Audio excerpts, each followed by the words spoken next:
Hey, this is Gabrielle here, and I thought it was a good idea to talk about life and learning. And I think that the difficulties of life can only be tolerated if we find some way to learn from them. It's a spiritual principle.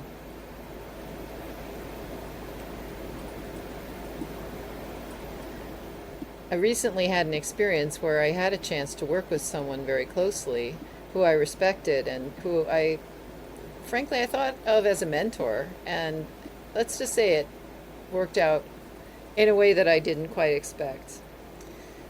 But what I realized is that once again, the universe is sending me another wake up call to look at this more deeply. And part of what I've been saying in the last little while is that people need to look at their behavior and look at the integrity of their actions and what they're actually doing to see if it matches what they think they're doing, what they say they're doing, what they say they're about. I'd be a total hypocrite if I didn't do that myself.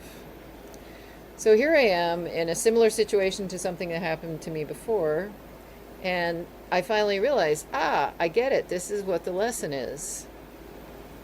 The universe has thrown me yet another opportunity. Yet this one was much smaller and less dramatic than the other time, but I'm feeling like there is a sort of intelligent design at play here. Because in my established relationship with a very talented and amazing farrier, that's a horseshoer for you people who don't do horses. People in relationships don't always see eye to eye. One of the things is money, right? So we handle money differently culturally from our families. We have different ways of looking at money. So he would tell me what he expected, and he would say, well, don't do this and don't do that. And it kind of rubbed me the wrong way. I wanted to know what he was thinking. I wanted to know what his reasoning was. I wanted to talk about it. Tell me what it is that you would do or how you would do it. But that's not how this went down. How it went down was he said, don't do this and don't do this. And after 3 or 4 or 5 times of being told that, the way it affects me is that I tend to become a little bit reactive. And I was angry, I was hurt, and I was at the same time very much in love and idealistic. I wanted this to work out. I thought it was okay that I got angry, frustrated, because it was like a door being closed. I wasn't being invited to have a conversation about how we could do this differently or to contribute. I was pretty much being treated like a child. And I wasn't conscious that the door was being closed.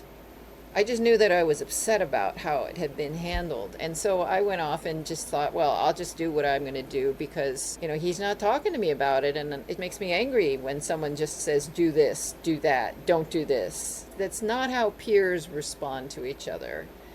And so what I realize now after the fact is that in these 2 different relationships, I was in a position of having stated that I really want to be in a peer relationship where we respect each other and we're open. But just because somebody hears you say that doesn't mean they take it in. And just because they nod their head yes doesn't mean they actually agree or even know what it means, because they are so used to coming from this older patriarchal format where basically what I say goes. That's the underlying message. It's my way or the highway. That's not a peer relationship.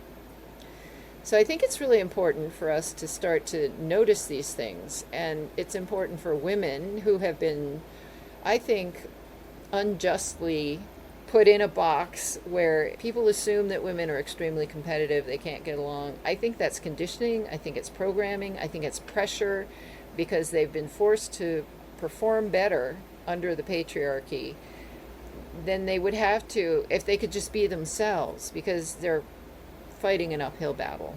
But the patriarchy is dying, and it's up to us as women to start to dismantle the inner patriarch that keeps us being competitive in negative ways. I think competition is a good thing, but it's on a continuum. There's negative competition and then there's positive competition. It's the kind of competition that's dog eat dog, that's I'm not going to stop until I hurt you if it's required for me to get ahead. That's the dog eat dog kind of competition that's really not a part of human nature or the nature of women, I don't think. But we need to look at, are we being competitive out of that negative way? Because let's face it, competition can create better businesses, it can create better products, better services. So, in and of itself, it's not a bad thing, but we need to be competing against our prior selves, against our former performance, not against each other in some kind of dog eat dog way. So, why am I going on about this? Because I really do think that as I work for other people, there's a patriarchal thing going on. There's never going to be a peer to peer relationship. And it's really the evolution of humankind that we work for ourselves and that we work with each other in cooperation. And I've actually been saying this for probably 20 years, but even more now than ever before, we need to find ways to work together that respect each other. And so if you're up for that, if you're interested in working together as peers to learn from life, to learn from our experiences at a spiritual level, to learn through writing and encouraging each other as writers to figure out what works, what doesn't work, what's interesting, what's a great structure, what isn't a great structure. Let's meet once a week and parley about that.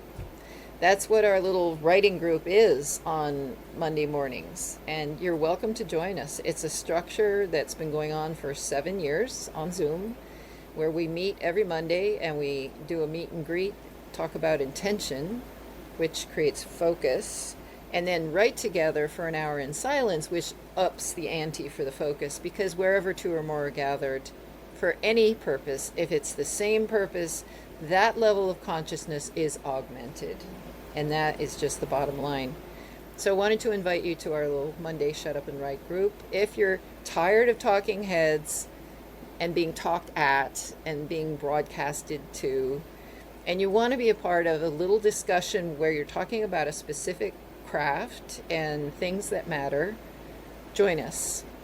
It's on Mondays, 8:30 to 10:20 Pacific time, and let's connect and support each other in a non-patriarchal way that is actually conducive to respect, growth, community, and having live interaction with real people at the same time.